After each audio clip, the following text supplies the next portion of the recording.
নমস্কাৰ বন্ধু বান্ধৱীসকল, অন্য এটা ধৰ্মমূলক ভিডিঅ'লৈ মোৰ শাস্ত্ৰ কথা ইউটিউব চেনেললৈ আপোনালোক সকলোকে স্বাগতম জনাইছোঁ। প্ৰিয় বন্ধু বান্ধৱীসকল, আজিৰ ভিডিঅ'টোৰ জৰিয়তে ক'বলৈ গৈ আছোঁ ভাৰতত অৱস্থিত এনেকুৱা এটা মন্দিৰৰ বিষয়ে য'ত বিৰাজমান ভগৱানৰ মূৰ্তিত ভগৱানৰ জীৱিত কলিজা এতিয়াও আছে। হয়, আপুনি ঠিকেই শুনিছে। লগতে কোৱা হয় যে যেতিয়া পুৰণা মূৰ্তিৰ জেগাত নতুন মূৰ্তি স্থাপন কৰা হয় তেতিয়া পুৰণা মূৰ্তিৰ পৰা সেই কলিজাটো উলিয়াই নতুন মূৰ্তিৰ ভিতৰত স্থাপিত কৰি দিয়া হয়। সেই সময়ত গোটেই চহৰখনতেই ইলেক্ট্ৰিচিটি বন্ধ কৰি দিয়া হয় যাতে কোনো মানুহে এই কলিজাটো দেখা নাপায়। যদি ভুলতো কোনোবাই সেই কলিজাটো দেখা পায় তেতিয়া সেই মানুহজনৰ মৃত্যু দেখা মাত্ৰেই হৈ যায়।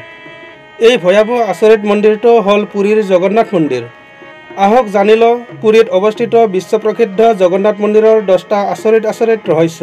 এই ৰহস্যৰ কথা আজিলৈকে বিজ্ঞান জগতেও উলিয়াব পৰা নাই। প্ৰিয় দৰ্শক, নাম্বাৰ 1, আপুনি নিশ্চয় দেখিছে যে যিকোনো পতাকা বতাহৰ গতিৰ ফালে উৰে। কিন্তু কি আচৰিত ৰহস্য যে ভগৱান জগন্নাথ মন্দিৰৰ ওপৰত যিখন পতাকা উৰি আছে সেইখন বতাহৰ বিপৰীত দিশত উৰে। কি কাৰণত জগন্নাথ মন্দিৰৰ পতাকা বতাহৰ বিপৰীত দিশত উৰে, ইয়াৰ কাৰণ আজিলৈকে কোনেও উলিয়াব পৰা নাই। এই জাণ্ডাখন প্ৰত্যেক দিনাই বদলি কৰাৰ নিয়ম আছে। এই পতাকাখন যদি কিবা কাৰণত বদলি কৰা নহয় তেতিয়া এই জগন্নাথ মন্দিৰ 18 বছৰলৈকে বন্ধ হৈ যাব। বন্ধু বান্ধৱী, মন কৰিবচোন কি যে আচৰিত ৰহস্য আছে এই মন্দিৰৰ। নাম্বাৰ 2, এই জগন্নাথ মন্দিৰ 4 লাখ বৰ্গফুট ক্ষেত্ৰ বেৰি আছে।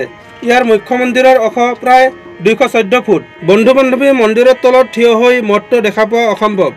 এই মঠটোৰ ছায়াটোতো এটা ৰহস্য লুকাই আছে যে এই গুম্মটটো ইমান ডাঙৰ আৰু ওখ হোৱাৰ পিছতো দিন ৰাতি কোনো সময়তেই ইয়াৰ ছায়া মাটিত নপৰে। বন্ধু বান্ধৱী, নাম্বাৰ 3, মুখ্য মন্দিৰ মঠটোৰ ওপৰত ভগৱান বিষ্ণুৰ সুদৰ্শন চক্ৰ আছে। কোৱা হয় যে আপুনি পুৰীৰ যিকোনো ঠাইৰ পৰা চালেও এই সুদৰ্শন চক্ৰটো দেখা পাবা।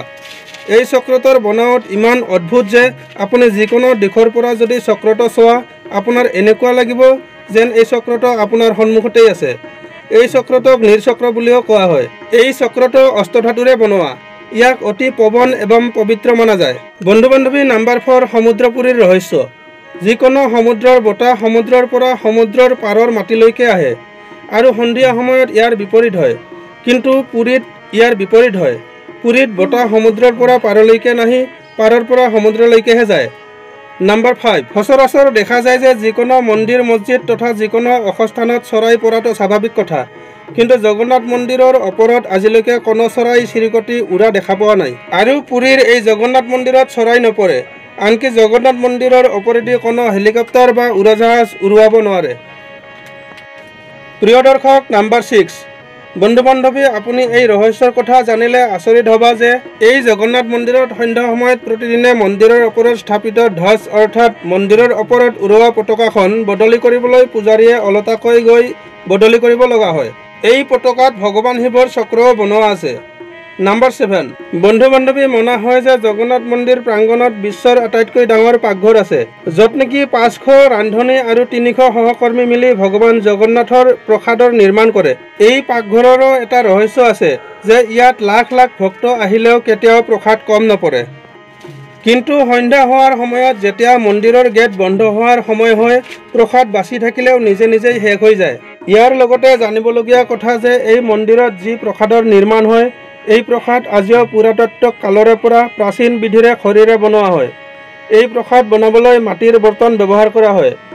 এই প্ৰসাদ 7টা বৰ্তনত বনোৱা হয়। আচৰিত মানিবলগীয়া কথা যে গোটেইকেইটা বৰ্তন এটাৰ ওপৰত এটাকৈ একেলগে তুলি দিয়া হয়।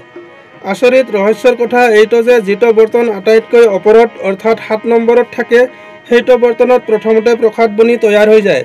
এনেকৈ ওপৰৰ পৰা তললৈকে প্ৰসাদ সিজি আহি থাকে। আচৰিত কথা, যিটো আটাইতকৈ তলৰ বৰ্তন, যিটো বৰ্তনত নেকি জুই দিয়া হয় সেইটো বৰ্তনত আটাইতকৈ পিছত প্ৰসাদ সিজে। ইয়াৰ ৰহস্যৰ কথা আজিলৈকে কোনেও উলিয়াব পৰা নাই। বন্ধু বান্ধৱী, নাম্বাৰ 8, ভগৱান জগন্নাথ মন্দিৰ 4 ধামৰ ভিতৰত এটা মনা যায়। বন্ধু বান্ধৱী, মন্দিৰত প্ৰৱেশ কৰিলেই এখন সিংদুৱাৰ পোৱা যায়। কোৱা হয় যে সেই সিংদুৱাৰৰ ভিতৰত আপোনাৰ খোজ যেতিয়ালৈকে নপৰে তেতিয়ালৈকে আপোনাৰ কাণত সমুদ্ৰৰ ধ্বনি শুনা পোৱা যায় আৰু আপোনাৰ খোজ সিংদুৱাৰৰ ভিতৰত পৰাৰ লগে লগে সমুদ্ৰ লহৰৰ ধ্বনি শুনা পোৱা বন্ধ হৈ যায়। নাম্বাৰ 9, বন্ধু বান্ধৱী, পুৰীৰ জগন্নাথ মন্দিৰত মুখ্য ৰূপত 3টা মূৰ্তি বিৰাজমান হৈ আছে। ভগৱান শ্ৰীকৃষ্ণ, তেওঁৰ ডাঙৰ ভাই বলভদ্ৰ আৰু সৰু ভনী সুভদ্ৰা। বন্ধু বান্ধৱী, জগন্নাথ পুৰীৰ এই তিনিওটা মূৰ্তি প্ৰত্যেক 12 বছৰৰ মূৰে মূৰে বদলি কৰা হয়। সেই পুৰণা মূৰ্তিৰ জাগাত নতুন মূৰ্তি স্থাপিত কৰা হয়। মূৰ্তি বদলি কৰা প্ৰক্ৰিয়াটো এটা আচৰিত ৰহস্য। যি সময়ত মূৰ্তি বদলি কৰা হয় সেই সময়ত পুৰী চহৰৰ বিজুলী কাটি দিয়া হয়। মন্দিৰৰ আশে-পাশে একেবাৰে অন্ধকাৰ কৰি দিয়া হয়। মন্দিৰৰ বাহিৰত CRPFৰ সুৰক্ষা লগাই দিয়া হয়। সেই সময়ত মন্দিৰৰ কোনো মানুহৰ প্ৰৱেশ বন্ধ থাকে। মাত্ৰ খালী পূজাৰীয়েহে প্ৰৱেশ কৰে, যাৰ দ্বাৰা মূৰ্তি বদলি কৰা হয়। নাম্বাৰ 10। বন্ধু বান্ধৱী, মান্যতা আছে যে ভগৱান শ্ৰীকৃষ্ণই যেতিয়া নিজৰ শৰীৰ ত্যাগ কৰিছিল আৰু তেওঁৰ অন্তিম সংস্কাৰ কৰিছিল, তেতিয়া তেওঁৰ শৰীৰৰ এটা টুকুৰাৰ বাদে গোটেই শৰীৰটো পঞ্চতপত বিলীন হৈ গৈছিল। কোৱা হয় যে ভগৱান শ্ৰীকৃষ্ণৰ হৃদয় এটা জীয়া মানুহৰ দৰেই আজিও ধপধপকৈ থাকে। মান্যতা আছে যে সেই কলিজা আজিও সুৰক্ষিত হৈ আছে। ভগৱান জগন্নাথৰ কাঠৰ মূৰ্তিৰ ভিতৰত আজিও বিৰাজমান। প্ৰিয় দৰ্শক, ভিডিঅ'টো ভাল লাগিলে এটা লাইক কৰি কমেণ্টত জয় জগন্নাথ লিখিব নাপাহৰিব। এনেধৰণৰ ভিডিঅ' পাই থাকিবলৈ আমাৰ চেনেলটো ছাবস্ক্ৰাইব কৰি দিব। লগতে বেল আইকনটো দবাই অল কৰি ৰাখিব, যাতে আমি দিয়া ভিডিঅ'বোৰৰ ন'টিফিকেশ্যন আপুনি পাই থাকে। ধন্যবাদ।